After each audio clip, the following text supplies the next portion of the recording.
Pre, may 1,000,000. Oo. Huwag mo mamansin, ha? Baka sa pera mo, para dito. Babalik mo yun sa akin, ha? Pre, sige na ako para dito. Dapat mata ako nakatingin sa'yo, ha? Anak,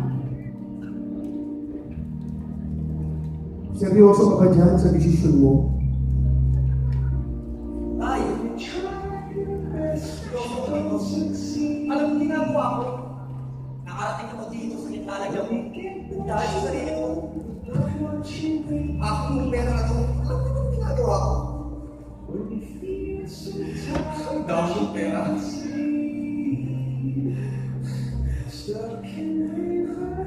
Alak! Babae! Pili natin yan! Sabal! Hindi mo gusto yung pera ko. Ang dami kong pera!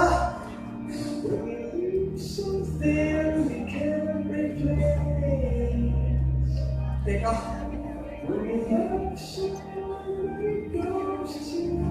niya ka. Babayad.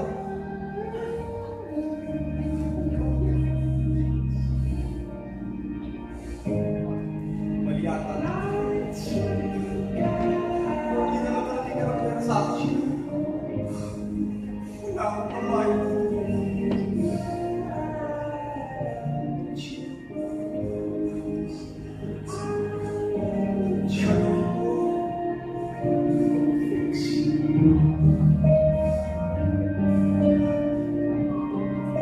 Pre, nasaan yung pera? Ngayon yung usapan natin, ha? Ngayon yung usapan natin!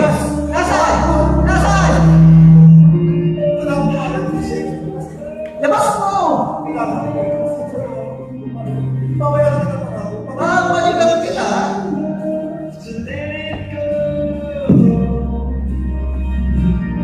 But if you never try, you never know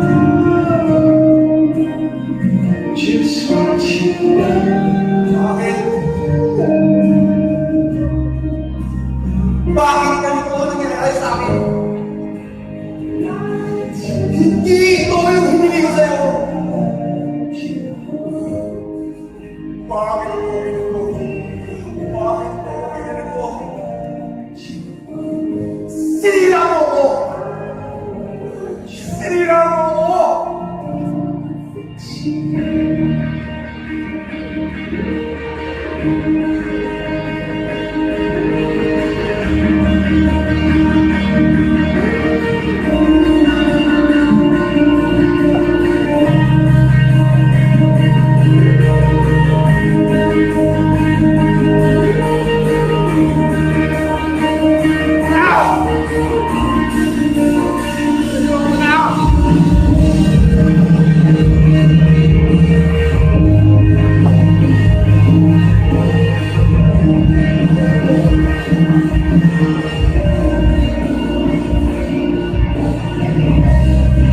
Ako pala!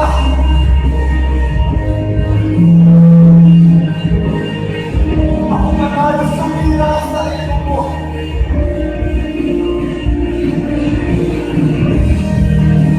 Ikaw na! Ikaw na!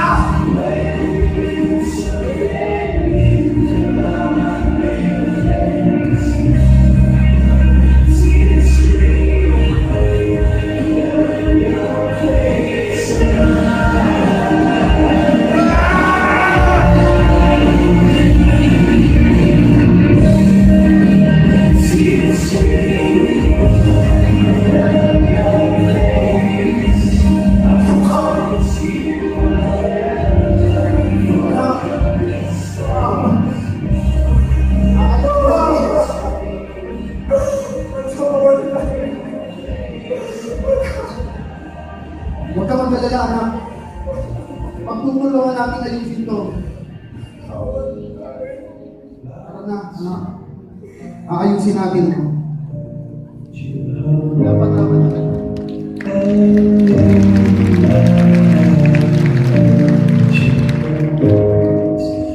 I will try to fix you.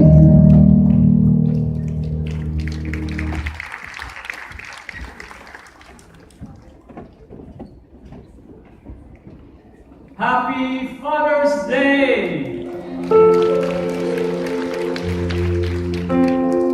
If there are fathers around you, would you please greet them? Happy Father's Day. Happy Tatay's Day. Happy Dad's Day. Palakpakan natin yung ating mga actors. You know, we had this skill and this song because we would like to honor all the fixers in this place. Anong fixer ba? Sabi nila, wala ng government employee dito. Hindi yung fixer na yun. Yung mga tatay natin who can fix everything. Yung alam mo yun, yung pagsara ang gripo, sino nag-aayos? Si tatay. Dad can fix it. Tama? Pag sira yung ilaw, Dad can fix it. Tama? Pag sira yung pinto, Dad can fix it. Pag sira yung bubong, Dad can fix it. Pag sira yung tiyan mo, Imodium yan. Pero sino bumibili? Si Daddy. The fixers of our homes. Kakuha natin yung mga tayo. Can you like to stand?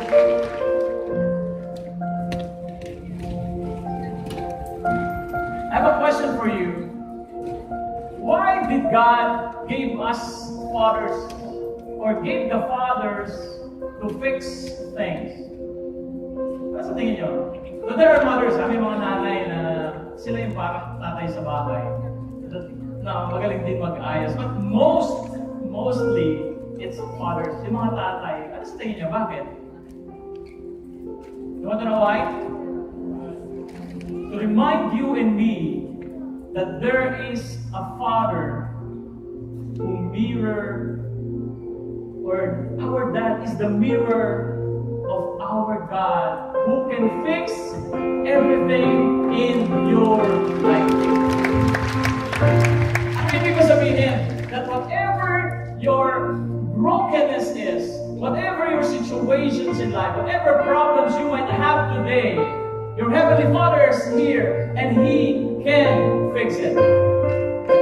God can fix it. And He is here. Can you high five as many people as you can and tell them God can fix it?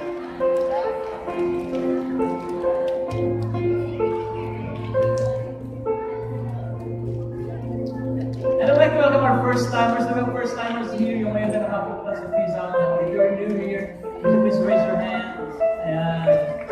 Pakibati nyo naman sila, sabihin nyo, welcome. This is your home now. At the end of our gathering, pwede pa kayo maimbitahan pumunta dun sa lugar na yun. Meron po kami brigada sa inyo. And I would like to honor also all those people who brought their fathers here. May mga tatay dito. Palakpakan natin ang mga for being their fathers here. And this morning, we will debate from our series. Ano nga ba yung series natin? God mythology. We will debate from that because we would like to give a special talk for all the fathers. And I will use the story of Luke, the story of the head of a synagogue to preach to you today. Are you ready? Let's pray. Our favorite prayer in the feast. In the name of the Father, of the Son, and of the Holy Spirit. Amen. Today, I receive all God's love for me. Today, I open myself to the unbounded, limitless, overflowing abundance of God's universe. Today, I open myself to God's blessings, healing, and miracles. Today, I open myself to God's Word so that I become more like Jesus every day. Today, I proclaim that I am God's beloved. I am God's servant. I am God's powerful champion. And because I am blessing the world. In Jesus' name, amen.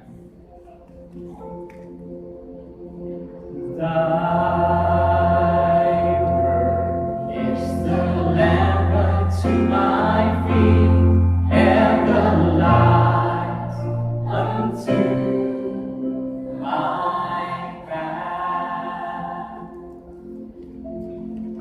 What do you think is the most important role of a father? Some people will say the goal is to make kids learn the right manners. Is that the goal? Yes. How about to make kids go to school? To provide for the family? To make kids healthy? To make mom beautiful? Yan talaga yung goal, no? To make mom beautiful. But you know, there's this one most important goal that a father has. And someone answered that 3,000 years ago. And this is the answer of this guy in Joshua. Joshua says, "But as for me and my household, we will serve the Lord." Can we read that together? "But as for me and my household, we will serve the Lord."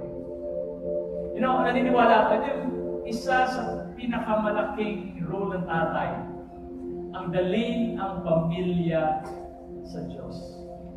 Because the father should be the head of the family, and the Bible says that the father should make sure that the children will not be corrupted by the world, and it is the role of the dad. That's why it is our role to bring our family to God, and not the role of the mother. Kaya nakakalungkot, marami mga simbahan na, alam mo yan, puro babae nagsiserve. And there's this thinking na, sa office ako, ikaw sa simbahan, no? But it is the father's role to bring the family to God. Kaya kung nandito yung mga tatay, pwede mo parapakan yung mga tatay.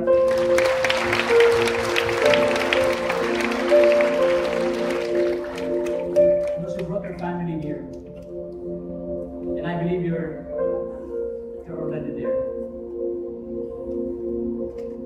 Can you place your hand over your heart? Can you read this prayer after? Father in heaven, thank you for all the fathers here, for reminding us that you, like my dad, like my father, can fix things. And today, I come before you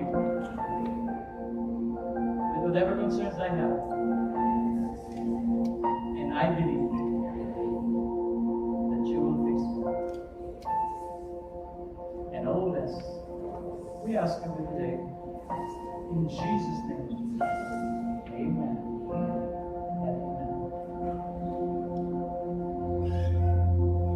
Thy word is the lamp unto my feet, and the light unto my path. Let's give God a big hand. Take us down.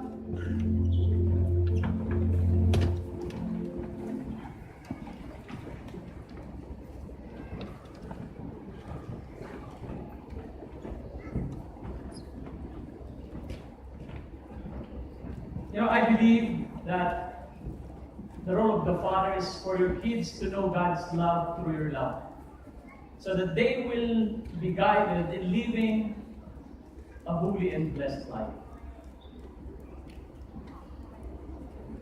You know, I believe that God has great influence over their kids. Tama ba?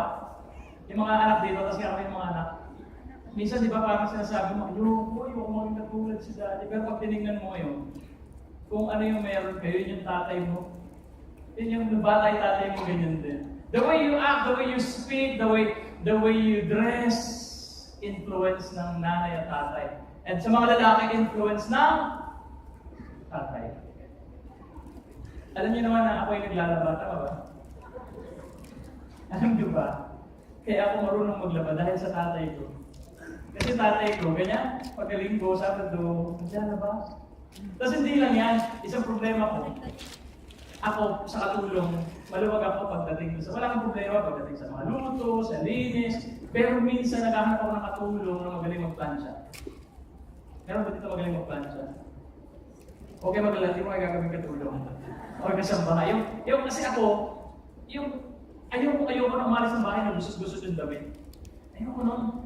Kaya naalala ko dati nung bata-bata ko lang ako nagpaturo ko sa daddy ko mag-almirol. Alam niyo almirol? Maglalagay ka ng batya, lalagyan mo ng tubig, papainitan mo ng konti, tapos lalagyan mo na gaw-gaw.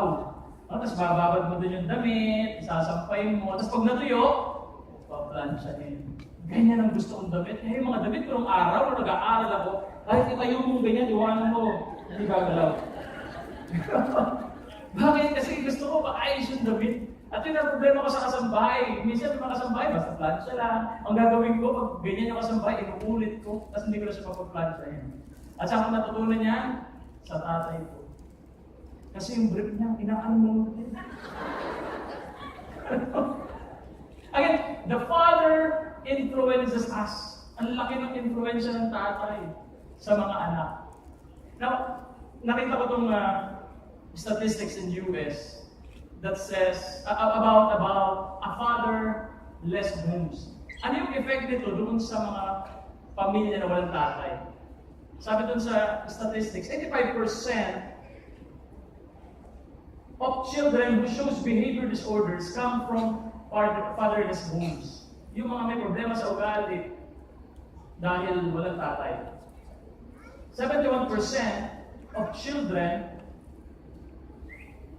or high school dropouts come from fatherless homes. Yung mga nagda-drop out sa eskwela, nako, walang tatay.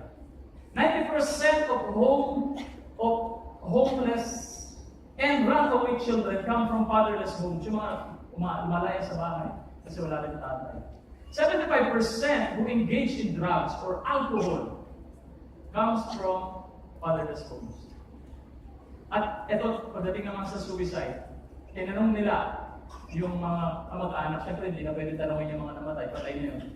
63% of all the youth suicide come from fatherless homes.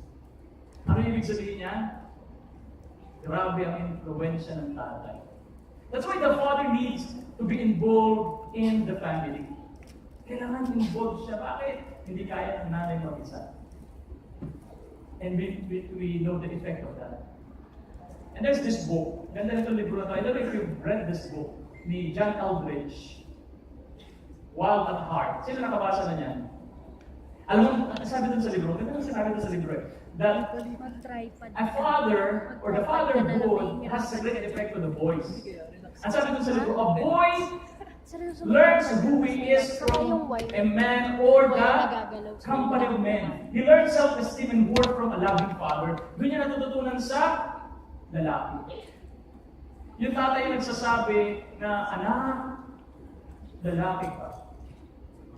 Sa tatay na nakukuha yung, anak, lalaki ka. Tapos sabi ng anak mo, talaga to? Oo, anak, lalaki ka. Talaga. Lalaki ka. Kaya tigilan mo na yung make-up ng mami mo. Kasi, hindi bagay sa office natin yan. Kung gamitin mo, mas maganda. Hindi gano'n. Pero sa lalaki, sa tatay na kukuha yun, ano yun? Lalaki ako. Tapos ang ganda rin na sinabi ng libro, yung effect naman ng fatherhood sa mga babae, ang ganda rin sinabi niya, a daughter learns that she has value and worth when he knows she is loved by her father. Grabe yung effect. Pag yung tatay mo, sinasabi doon sa sa'yo, babae ka, na ano, I love you. Kung sinasabi ng tatay mo na ano, maganda ka. Grabe yung effect doon sa bata. Now, ito yung problema. Sometimes because we set it once in a while, doon sa mga anak natin na you are beautiful, you are lovely. Yung mga anak natin babae, paglaki nila, pansinin nyo, ang daming babae, ang bilis bulahin. Yung pupunta ng bar, tapos pagdating dito sa bar, mayroon lalaking lalapit, tapos sasabihin sa kanya, you know, you're so pretty. Tapos yung babae naman, dahil hindi sanay na sasabihan, at sabi ng babae, hindi naman. You're so pretty. Alam mo, ganda bagay na bagay sa'yo na mo. At saka yung dimple mo. Tapos sabi ng babae, sandali mo na, wala naman akong manan. Ayan. Ay, ito ba? Hindi naman yan. Dimple? Wala naman akong dimple.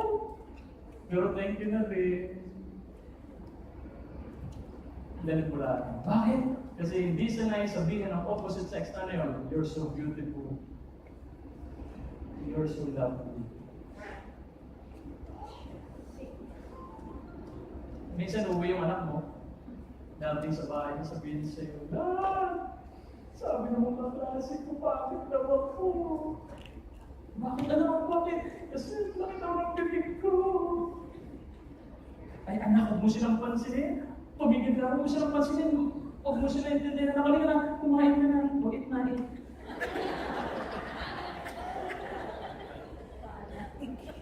Pwede mo pa sinabi ng tatay, hindi na, maganda ka.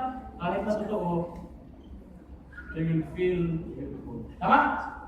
That's why, men, fathers, it is a raise of hand. Mga tatay, mga lalaki, always say to the women in your life, you're beautiful, you're lovely, I love you. Yes? Sabihin mo. Para lalo na doon sa anak mo, hindi basta-basta mag-follow. Kasi sanay na siyang sabihin o sabihan ng I love you. Now today, I will share with you 3 fatherhood lessons that you can extract from the book of Luke. And kami mga preacher, we call this AC Jesus. Ano ibig sabihin? There is a story and we will extract some message ng AC Jesus. And I will use this Markan sandwich technique that some of the gospel writers is using. Ano ibig sabihin ng Markan sandwich? There is a story, tapos doon sa story, nilagyan ng isa pang story. Yun yung Markan sandwich. Marami ka makikita niyan sa Bible na may isang story na hindi naman magkasama talaga yan. Kasi akala na iba pag nagbasa ka ng Bible, akala mo, yung pinabasa mo, tuloy-tuloy yung pangyayari. Hindi po gano'n. May mga stories dyan, malayo yung pagitan. But the writer decided to infuse them together in one story. At itong babasahin ko, ito yung tinatawag na Markan story. A story wherein another story was placed there just to prove a point. And most of the principles that I will preach today is for everyone.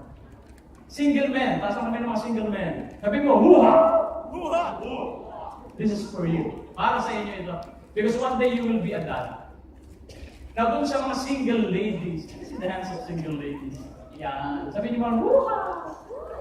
Ayan. This is also for you. Pagkatabi mo yung boyfriend mo, gusto ko ganito gawin mo, asikuin mo siya, at sabihin mo sa kanya, makinig ka kay Brother James. Sabihin mo, makinig ka kay Brother James. Kung kasama mo yung boyfriend mo. Now, yung mga mami, tasan kami ng mga mami, bawal manigo. Iba nakita ko, nanigo na agad eh. Bawal manigo. This is not the right time to correct. Just pray that your husband will learn something today. Are you ready? And this is the one big message of the talk today. Your father will fix you. Can you say that? 3 lessons on fatherhood. And I will use the story of Luke 8, verse 40 to 56. Allow me to read it to you. When Jesus returned, the crowd welcomed him, for they were all waiting for him. And a man named Jairus, an official of the synagogue, came forward. You know, remember, synagogue is a place where they learn from God. Temple is where they worship. Synagogue is where they learn. Para katulad nitong ginagawa natin, this is a place where we learn. And the same way we worship, pero most of the time because of learning. And Jairus is like a feast builder. Siya yung paarik doon. Siya yung head ng synagogue. At ito yung ginawa ni Jairus. He fell at the feet of Jesus and begged him to come to his house because he had an only daughter, about 12 years old, and she was dying. Can you say that? Dying. Jairus, when he saw Jesus, he fell down. Yumuko siya kay Jesus. Na kung titignan natin yan sa ngayon, parang hindi masyado, parang baliwala yan. But during their time, it's a big deal. Big deal yan. Bakit? Kasi he is a leader. And during their time, si Jesus, they do not believe in him. They do not believe in his teaching. Actually, they see Jesus as someone teaching differently about their scripture. Kaya yung pag-inuhod ni Jairus, it's a scandalous action. Bakit? Kasi parang sinasabi niya, that I am the ruler of the synagogue, and you are the ruler of me. He is acknowledging the lordship of Jesus. But remember, Jesus is an opposition. Jairus rests his position and his profession when he surrendered his authority to Jesus. Pwede siya mawala ng trabaho. Pwede mawala ng posisyon. And he begged Jesus to come because his daughter, hindi nakasulat doon sa Bible kung anong pangalan, pero nasa isip ko na lang because his name is Jairus. Most probably, yung anak niya ay si Jairo. Jairo. Parang gano'n. Pero wala nakasulat. Pangalanan natin Jairo. And this is the lesson. This is the lesson that I want you to take home today. Are you ready? Be tenacious in bringing your family to Jesus. Can you say that?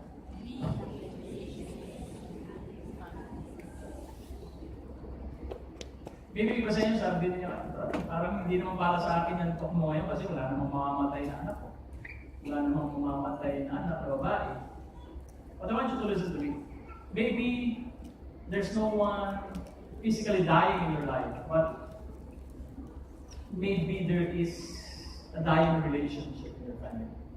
Or maybe yung family finances is also dying. Or maybe your hope in life is dying. That's why this message is also for you.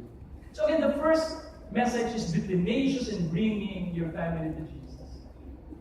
Katulad ni Jairus, dinala niya yung pamilya niya kay Jesus. So paano paraan? Tinawag niya si Jesus, Lord, sama sa akin, mamamatay yung anak ko.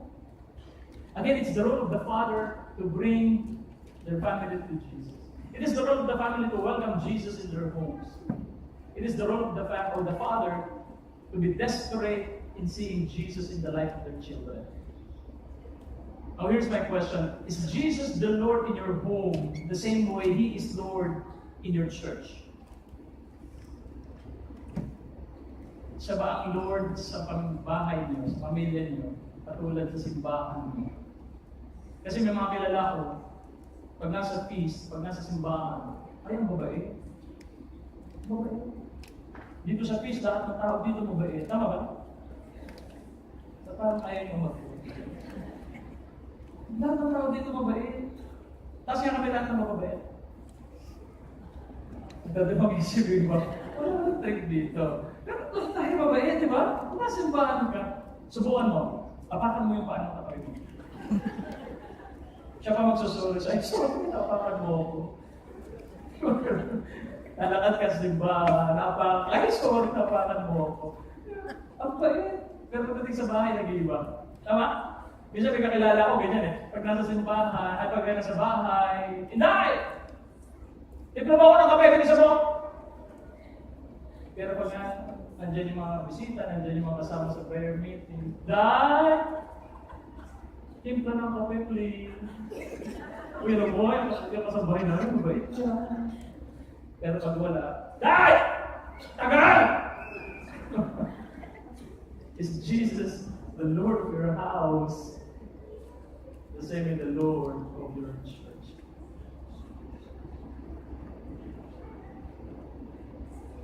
In your children, is Jesus the Lord of your children? On pornography, kung nakikita mo yung anak mo, tumitingin ng FHM, okay lang yan. Lalaki naman niya. Tsaka akin yung hawak niya. Jesus the Lord of their children. Alam niyo yung nakakalungkot? Grabe, ginagamit talaga ng mga kumpanya, yung mga nasa advertisements, marketing, nakaka-relate yun ito. Lahat ng halos commercial, 80 to 90% of the commercial, merong sex factor. Yung alam mo yun, yung ang binibenta nila sinelas, pero pagkatapos ng commercial, ang makakaalala mo yung bikini. Sinelas yung binibenta, pero nakabikini yung...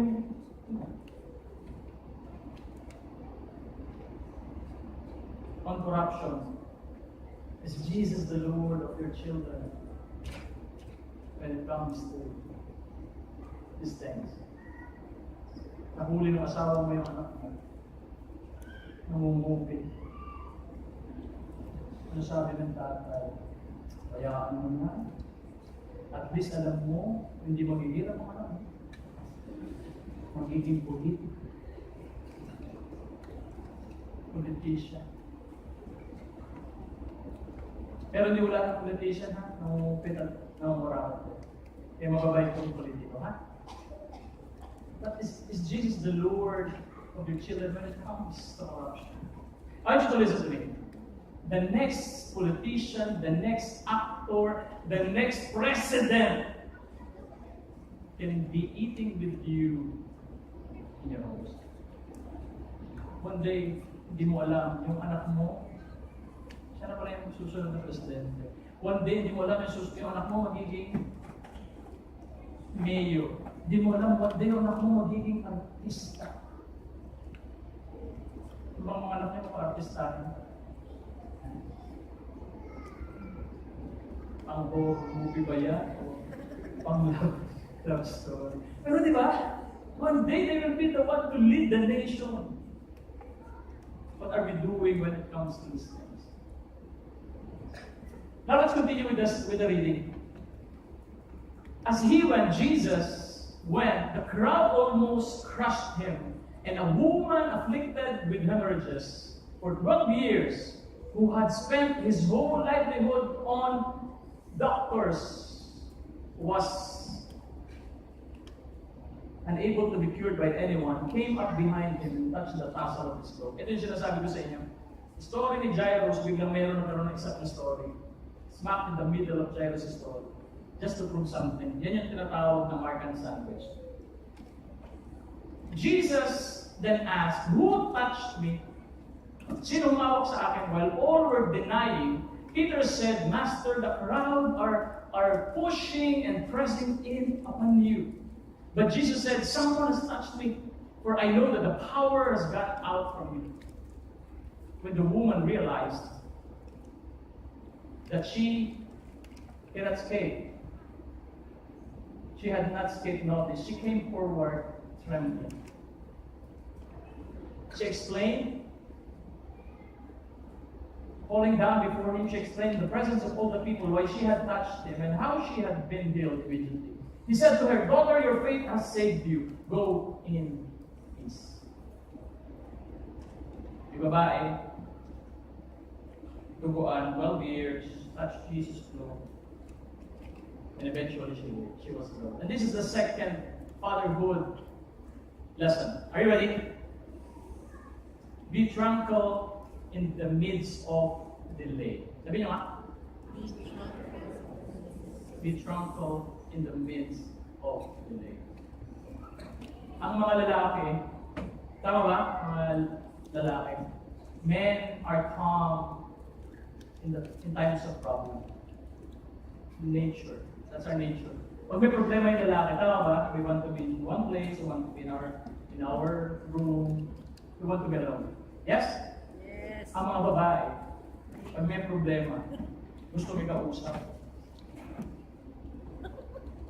Pare, may problema ako, pare. Punta ka naman dito, pare. Hindi na tayo.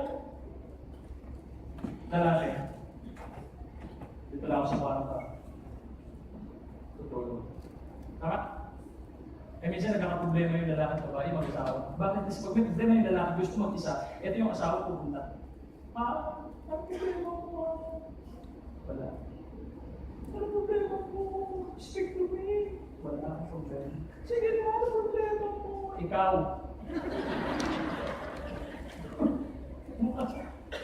Lalaki ganyan eh. Gusto natin tahimik lang. Tahimik lang. Pag may problema. Now, ito yung nakatakot. When man gives up, pag nag-give up ang lalaki, he creates a great fear in the family. Tama?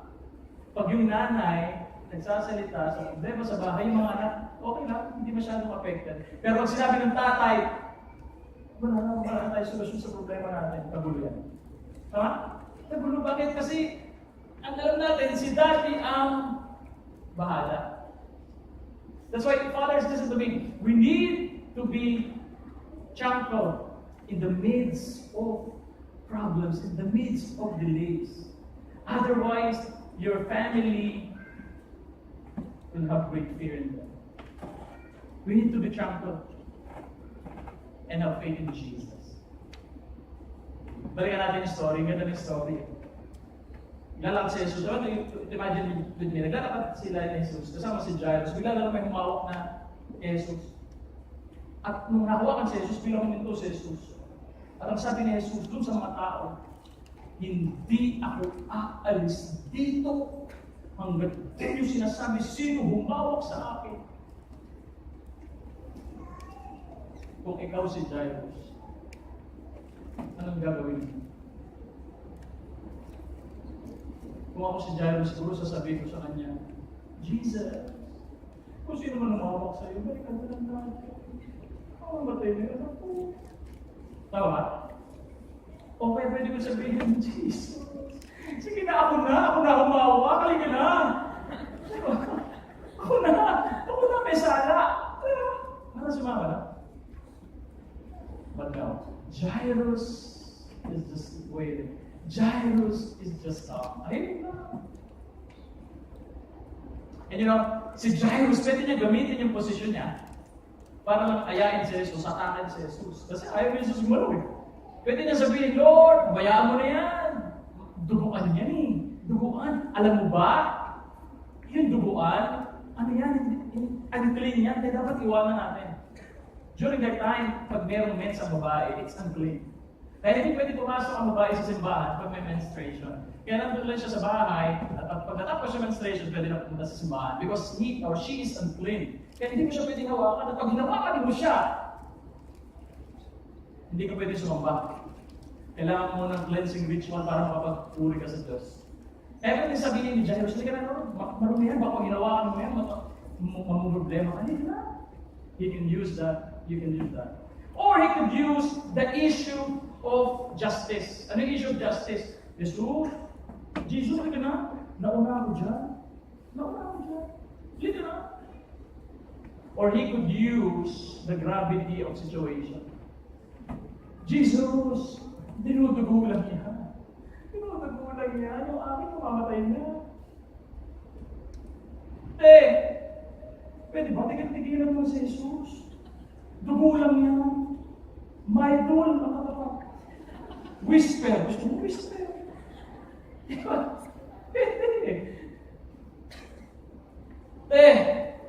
Pag hindi mo tiniligilan si Jesus, pati muso mo, tutukin. Pero hindi niya ginagawa. He remains calm.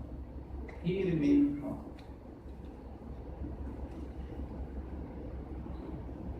And this will happen.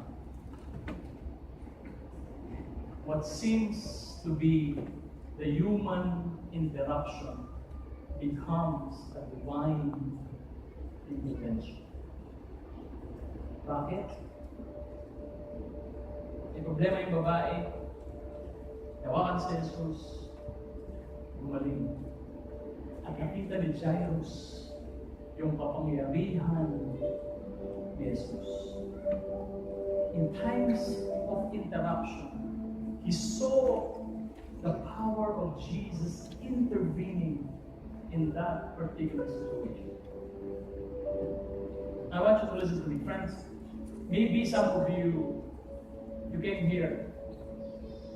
You've been praying for something for your life to be better, but nothing is happening. Maybe you're praying for your relationship to be okay. It's been so long, but nothing is happening. Maybe you're praying for something to happen in your family, so that your family will live in peace and live in joy, but nothing is happening. And you thought that God is denying your prayers. I want you to listen to me. God is not denying your prayers. The reason of the delay is not to deny you of your prayers. The reason of the delay Because God is preparing a great story of miracle in your life today.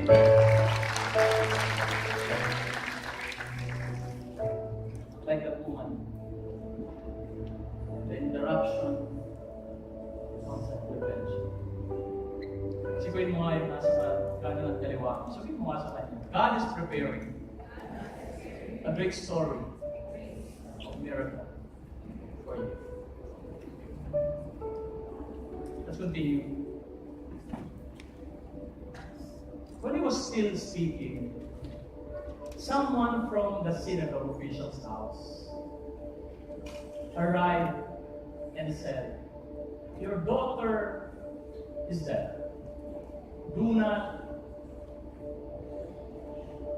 trouble the teacher any longer." Dumating yung official, kasambahay ng official, at sinabi, patay na yung anak mo.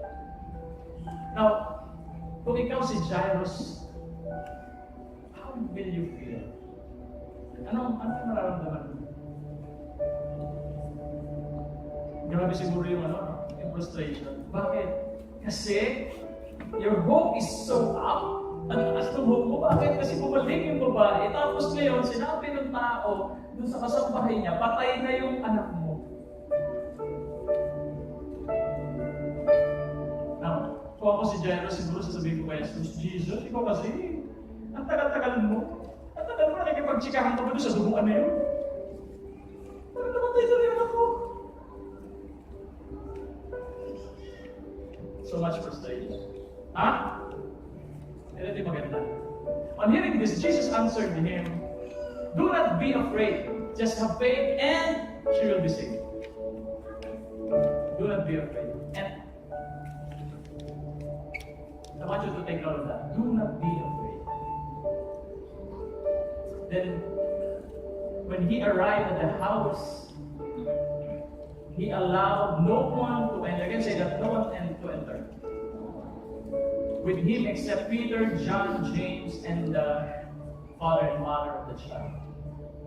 He allowed no one to enter. Ibig sabihin nun, pagdating doon sa bahay, ang ginawa niya is Jesus left the faith eaters outside. Sino yung faith eaters? Ito yung mga tao sa buhay natin na pag may problema ka, nilapitan mo, gagatungan yung problema mo. Yung ibig sabihin ka ng hope, ito yung mga tao magsasabi sa iyo, ay, oo, wala nang mangyayari sa sitwasyon mo. Ito yung kumarin mo na nilapitan mo, maaari, si Neneng ko, si Neneng, madalas ginagabi. Ay naku, maaari, buntis siya. Hindi ko pwede na pagkadalang buwan. Yan yung mga faith eater. Maaari, si Junjun. Nangangayaya. Adik yan, adik. Adik agad. Hindi ba pwede sumasakit lang ang ngipin? Yan yung mga faith eaters. Jesus left them outside. Friends, avoid these people in your life. Avoid these people. Do not go to people who are negative. Whenever you have problem situations, don't approach them because they will pull you down. Let's continue. All were weeping and mourning to her. When he said, "Do not weep any longer, for he or she is not dead, but sleeping." And they ridiculed him because they knew that she was dead.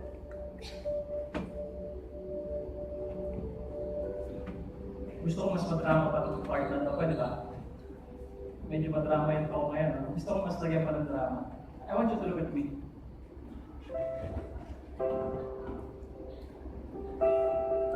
Magpasok na lang ng kwarto. Pakita niyo yung anak niya. Ay, God. Kung naalala ni Jairus, masasayang buhay nila. Naalala niya ng baby ito. Pagkalabas sa ospital, nilalabas na ng bahay para makikita. Inuwi sa kamay. At naalala niya mga kapitbahay, lumalapit, nagbago siyang baby. At yung mga kapitbahay, pagkakita sa anak niya, lumatakbo. Umuuwi ng bahay. At ang nasa isip niya, Diyos, ganda na sila sa anak ko. At tumatakbo sila para kukuha ng kami. Nakasulang siya. Kaya hindi sila bumabalik. At nung 2 years old siya, nakita niya yung anak niya, nanonood sa mga kaibigan ng mga bisikleta. At ang sabi niya, anak, meron akong regalo sa iyo. Pinasakay yung anak. Tinulak ko. Hinilahil. Yung kahon ng bisikleta na galing sa kapitbahay. Nakalalim niya. At nung 3 years old, yung anak niya, naalala niya habang siya ay nagpatrabaho. Yung anak niya na malapit sa kanya. At ang sabi, Daddy, bakit may drawing? At nung makita niya yung drawing, sabi niya, anak, ang galing-galing mo, ang galing-galing mo. Nakadrawing ka na ng table, 3 years old, ang galing mo, anak. Sige, anak, draw mo muna. Natatrabaho si Daddy. At tuloy na siya nagtatrabaho. Natahan niya. Maya-maya, bumalik ulit si anak niya sa kanya. Sabi niya, Daddy, bakit may drawing? Tapos tignan niya, sabi niya, anak, ang galing mo talaga. Nakakadrawing ka na ng dinosaur. Ang galing mo. At ang sabi ng anak niya, Daddy, yung dinosaur yan. Ikaw yan.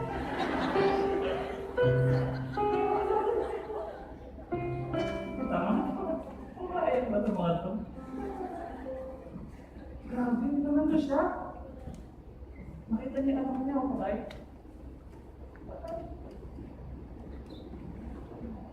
He's hearing 2 voices at the time, 2 conflicting voices. The negative words of those people ridiculing Jesus and the dead body in front of him. But the conflicting voice says, do not be afraid.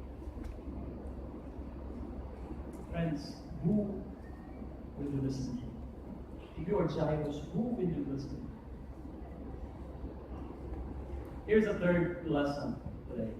Are you ready? Be trusting in times of hopelessness. Can you say that? Be trusting. Let's continue with the reading. But he took her, Jesus took her by the hands and called to her, Child, arise. Her breath returned, and she immediately arose. Nabuhay ang bata. Friends, listen to me. Whenever you are in that situation, you hear 2 conflicting voices. The one telling you nothing will happen. Negative words. Do not listen to it. Listen to God. Because He is telling you, I can fix it.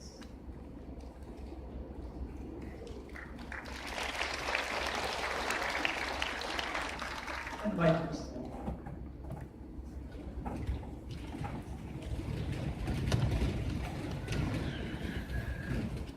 I'd like to end this with this last word.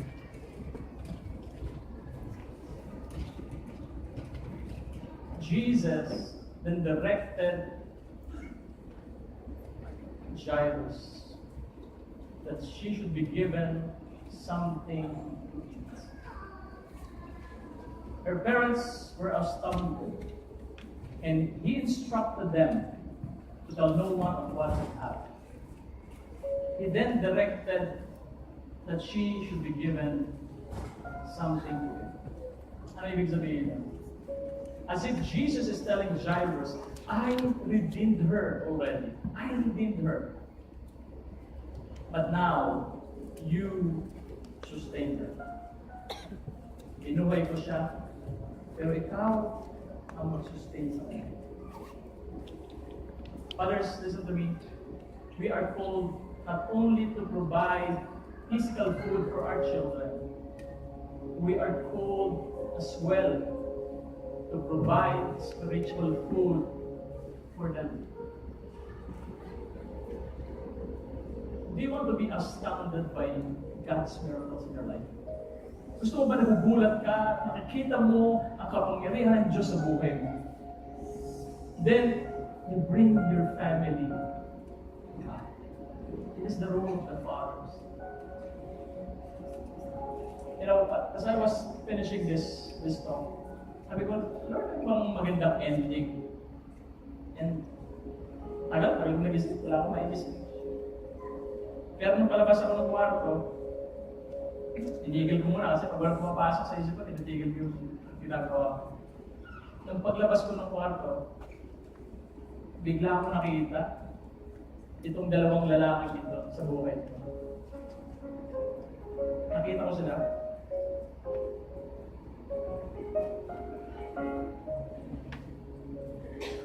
Na ganito.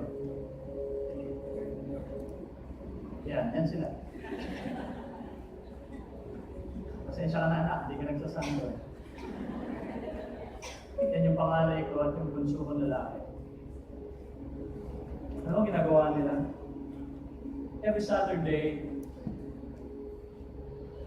sila yung gumagawa ng ating mga song lyrics dito. And song lyrics para sa mga musician natin. And every Saturday evening, they will go gather. Every Saturday, minsan, yung anak ko like honor weekend, paring panganay. Kasi every Saturday, nagkatabaw yan, Monday to Friday, tapos pwede ng Sabado. Minsan, lalabas mo yan with friends para makapag-pray na. Tapos uwi ng bahay, minsan 1 o'clock. Ano mo gagawin niya? Gagawa ng lyrics natin dito in our worship. Tapos matutulog mga around 3, 4 o'clock. Kasi ang hirap pala ng system na nabili natin. Ang tagal gawin. 3 talaga, pero ang tagal. 3 oras inaabot. Paano meron tayong worship? Tapos tutulog 2 oras, nasama sa akin dito just to serve with me. Tapos yung anak ko kanina, yung babae dito, yung worship leader, for those who do not know her, she's my daughter. She's my daughter. Why am I sharing this to you? Hindi po para magyabang, no? I'm sharing this to you because this is my dream. Ito yung pangarap ko, no? Bago pa lang ako sa journey ko, sabi ko, I would like my family to serve God. I would like my family to know God. You know why? Because I believe that I have limitations when it comes to providing in their life. The provisions that I can give. Ano mga limitations ako eh? Why? Because one day, I know, I will no longer be on their side. Darating yung araw, mawawala ako sa buhay nila. And I will no longer be there to provide their needs. That's why my dream is to bring them and serve God. Because God is the real source of all our needs.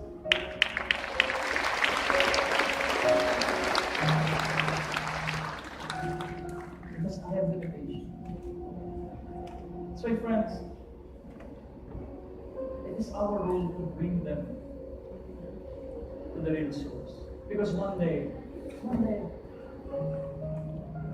you're not capable to provide for them. One day you will no longer be with them. But if they are with Jesus, whatever needs that they have, they will be given. Because He is the source of all our needs. He is the source of healing. He is the source of joy.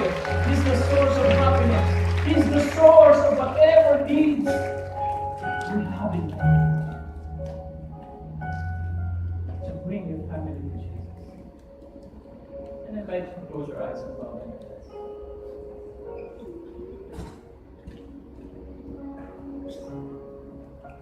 Right now, friends, I'd like you to bring to God all the concerns you have, all the situations in your life, whatever it is, I want you to put it out. I want you to surrender them to Jesus. Those things that are not working in your life, maybe in your relationship, I want you to put it out and surrender them to Jesus. Because like Jesus, in the story of Jairus, He can intervene with your situation. Maybe you need healing today. Jesus can heal you. Like that woman, 12 years, she's sick, but she was healed because of Jesus. Maybe your hope is dying because your situations keep on coming back and you cannot do anything about it anymore. Surrender it to Jesus. Because like Jesus in the story of Jairus, He can resurrect whatever dying hope that you have in your life. Surrender them to Jesus. Because Jesus is able. Jesus is able. And He can fix anything that is broken in you.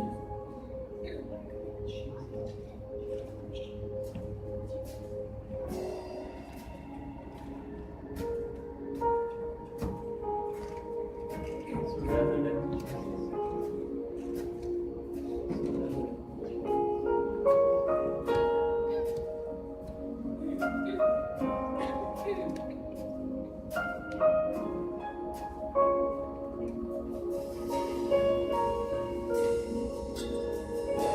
The name of Jesus brings healing.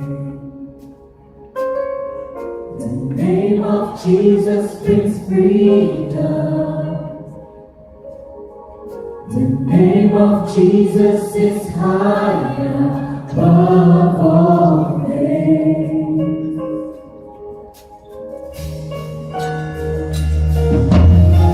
The name of Jesus is victory. The name of Jesus will save me. The name of Jesus is higher above all things. Something about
the name of Jesus.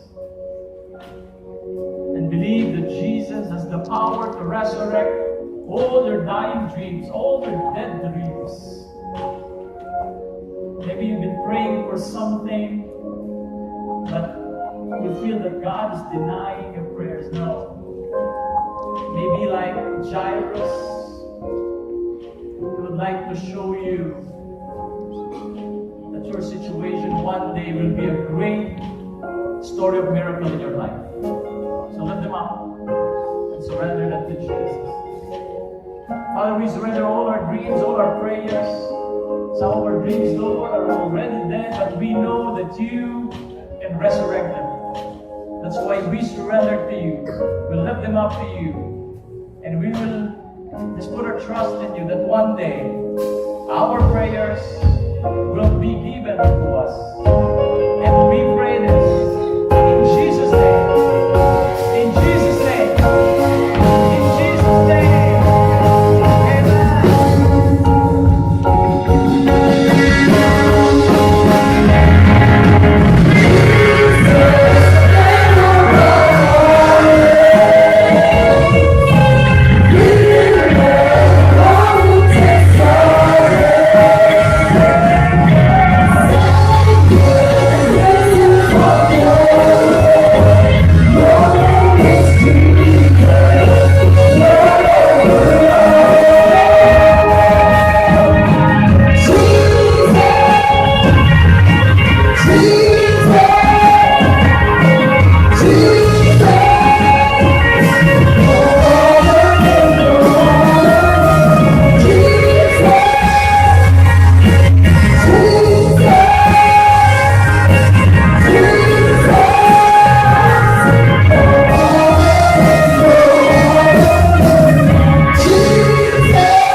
Friends, like our Father, whatever brokenness, whatever situations you have in your life, believe that as you go home today, God can fix it. God can fix it.